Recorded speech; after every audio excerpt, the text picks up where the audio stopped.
गरीब किसान की कहानी। गोपाल एक साधारण किसान था जो अपने गांव में एक छोटे से खेत का मालिक था।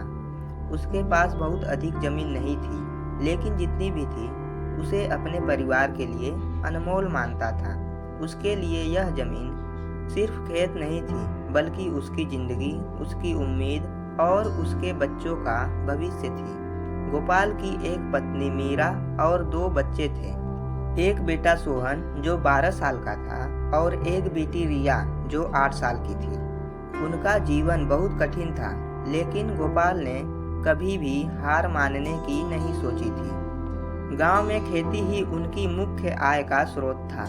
हर साल किसान मानसून की प्रतीक्षा करते थे, क्योंकि बारिश का आना ही फसल की सफलता या विफलता तय करता था। गोपाल भी उन्हीं में से एक था। वह हमेशा अपनी फसलों की अच्छे से देखभाल करता था। सूर्योदय से पहले उठकर खेतों में काम करता था और देर रात तक काम करने के बाद ही घर लौटता था। लेकिन पिछले कुछ वर्षों से मौसम गोपाल के पक्ष में नहीं था। कभी अधिक बारिश होती जिससे फसलें बर्बाद हो जाती, तो कभी इतनी कम बारिश होती कि खेतों में दरारें पड़ जाती और मिट्टी सूख जाती। इस साल गोपाल ने फिर से मेहनत की। उसने सोचा कि इस बार मौसम शायद मेहरबान हो और उम्मीद की कि इस बार फसल अच्छी होगी। पूरे साल उसने मेहनत से खेतों की देखभाल की। धूप में झुलसते हुए भी वह खेतों में जुटा रहता। मीरा भी घर का काम खत्म करके खेत में उसका हाथ बटाती थी। दोनों ने साथ मिलकर खेतों में पसीना बहाया और बच्चों ने भी छोटे छोटे कामों में उनका साथ दिया। सौभाग्य से इस बार बारिश भी सही समय पर आई, जिससे गोपाल की उम्मीदें और बढ़ गईं। उसने सोचा कि इस बार उसकी मेहनत जरूर सफल होगी, लेकिन किस्मत को कुछ और ही मंजूर था। अचानक मौसम ने करवट बदली और तेज आंधी और ओलावृष्टि ने उसकी सारी मेहनत पर पानी फेर दिया।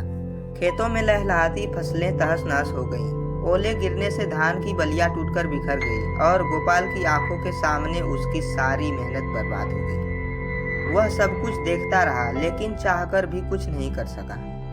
उस रात गोपाल अपने टूटे हुए दिल के साथ घर लौटा। उसकी आंखों में आंसू थे, लेकिन उसने अपने परिवार के सामने उन्हें गिरने नहीं दिया। मीरा ने देखा कि गोपाल कितना परेशान है, लेकिन उसने भी कुछ नहीं कहा। उसने चुपचाप गोपाल के लिए खाना परोसा, लेकिन गोपाल ने खाने से मना कर दिया। वह बस खिड़की के पास बैठकर आसमान की ओर देखने लगा और अपने आप को कोसने लगा। भगवान, क्या मेरी मेहनत का यही फल है? गोपाल ने आसमान की ओर देखते हुए सवाल किया। उसे अपने बच्चों की चिंता सताने लगी। सोहन और रिया जो अभी छोटे थे, उन्हें पढ़ाई की जरूरत थी और घर के खर्चे भी बढ़ते जा रहे थे। फसल बर्बाद होने के बाद अब उनके पास कोई और उपाय नहीं था। कर्ज पहले से ही उनके सिर पर था और अब उसे चुकाने के लिए कुछ नहीं बचा था। अगले कुछ दिनों तक गोपाल खेत में नहीं गया। उसे वहां जाने की हिम्मत नहीं हो रही थी, जहां उसने अपनी सारी उम्मीदें खो दी थी। गांव के अन्य किसानों की भी वही स्थिति थी। सबका कहना था कि इस बार प्रकृति ने धोखा दिया है और कोई भी कुछ नहीं कर सकता। लेकिन गोपाल का दिल इस बात को मानने को तैयार नहीं था। उसने सोचा कि मेहनत कभी भी बेकार नहीं जाती, लेकिन अब उसे अपनी इस सोच पर भी शक होने लगा। एक दिन गोपाल अपने टूटे दिल के साथ गांव के मुखिया के पास गया। उसने अपनी सारी समस्या बताई और मदद की गुहार लगाई। मुखिया ने ध्यान से सुना और कहा, गोपाल, हम सब तुम्हारी हालत समझते हैं। यह साल सभी किसानों के लिए कठिन रहा है, लेकिन उम्मीद मत हारो। सरकार की तरफ से कुछ मदद मिलने की उम्मीद है। तुम धैर्य रखो, कुछ न कुछ रास्ता जरूर निकलेगा।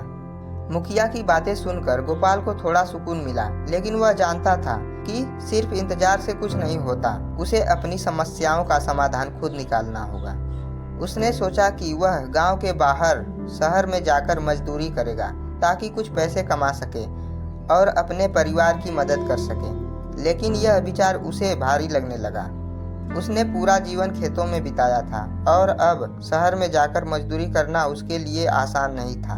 एक रात गोपाल अपने बच्चों के साथ बैठा था। सोहन ने धीरे से कहा, बाबूजी, मैं अब स्कूल नहीं जाऊंगा, मैं आपकी मदद करूंगा।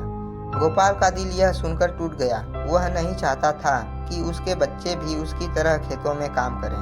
गोपाल की आंखें भर आई। उसने सोहन को गले लगाते हुए कहा, नहीं बेटा, तुम्हें सिर्फ पढ़ाई करनी है, मुझे तुम पर पूरा विश्वास है। एक दिन तुम बड़ा आदमी बनोगे।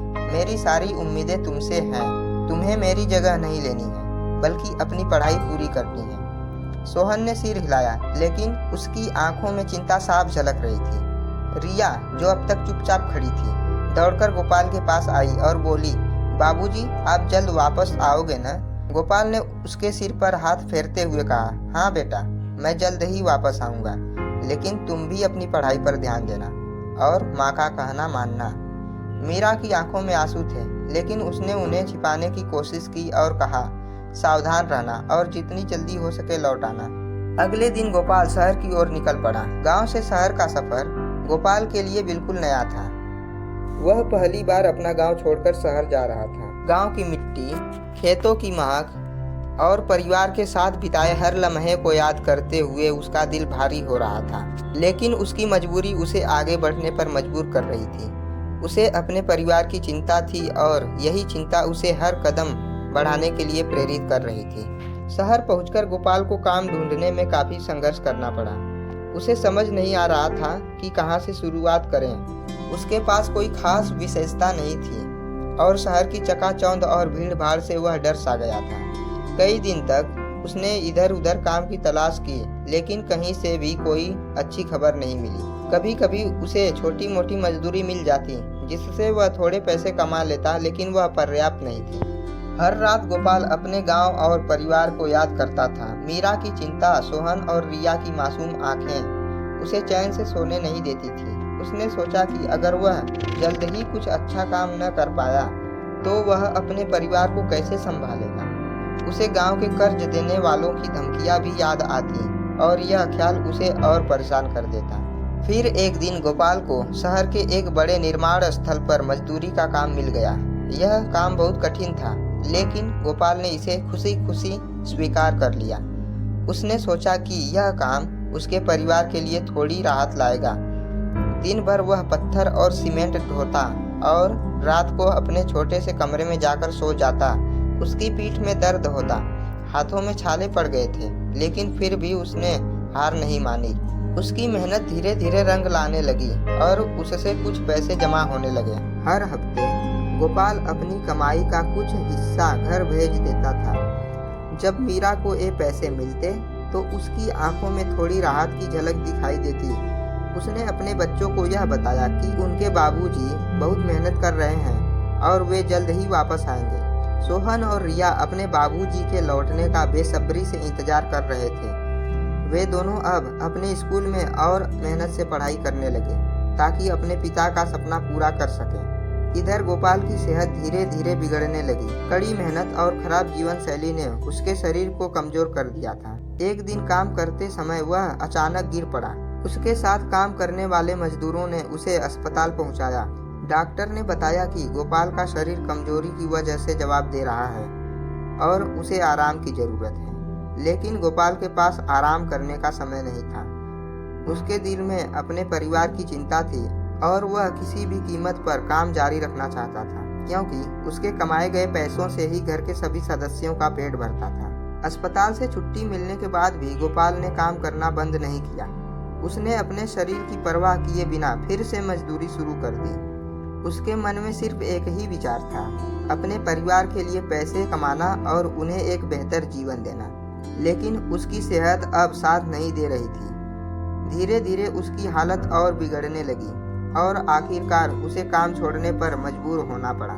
गोपाल को अब यह समझ में आ गया था कि वह जितनी भी कोशिश कर ले, उसकी सेहत उसे और मेहनत नहीं करने देगी। वह अंदर ही अंदर बहुत निराश हो गया था। उसने सोचा कि अब क्या किया जाए। क्या वह खाली हाथ गांव लौटेगा? वह अपने परिवार की बुरी स्थिति और बेरोजगारी का सामना कैसे करेगा? फिर एक दिन गांव से एक चिट्ठी आई। यह चिट्ठी मीरा ने लिखी थी। हम सब यहाँ ठीक हैं। कर्जदारों ने हमें और मोहलत दे दी है। सोहन और रिया भी अपनी पढ़ाई में बहुत मेहनत कर रहे हैं। तुम चिंता मत करो और अपनी सेहत का ख्याल रखना।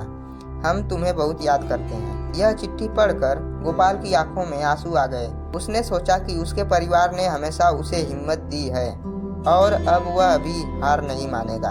उसने फैसला किया कि वह घर लौटेगा, चाहे हालात कैसे भी हों। गोपाल अपने गांव लौट आया। मीरा, सोहन और रिया उसे देखकर बहुत खुश हुए।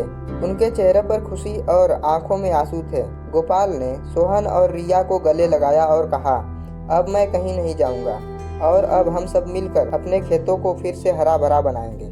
गोपाल ने अपने परिवार के साथ फिर से खेती शुरू की।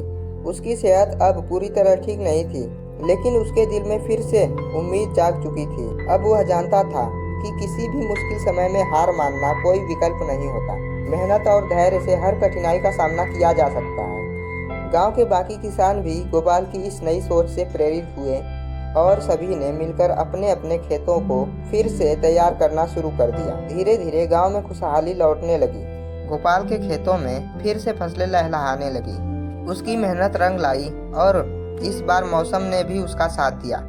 गांव के किसान अब एकजुट हो गए थे और उन्होंने यह सीखा कि निरंतरता और मेहनत से हर मुश्किल को हराया जा सकता है। गोपाल का संघर्ष भले ही खत्म न हुआ हो, लेकिन उसने यह जरूर सीख लिया था कि जीवन में चाहे कितनी भी परेशानियां क्यों न आए, हमें कभी भी हार नहीं माननी चाहिए। उम्मीद और मेहनत ही जीवन का असली सार है। साथियों, अगर आपको यह कहानी पसंद आई हो तो हमारे चैनल को लाइक, शेयर और सब्सक्राइब जरूर करें। हमारी नई कहानियों को सबसे पहले सुनने के लिए घंटी वाले विकल्प पर क्लिक करके ऑल वाले विकल्प पर क्लिक करें।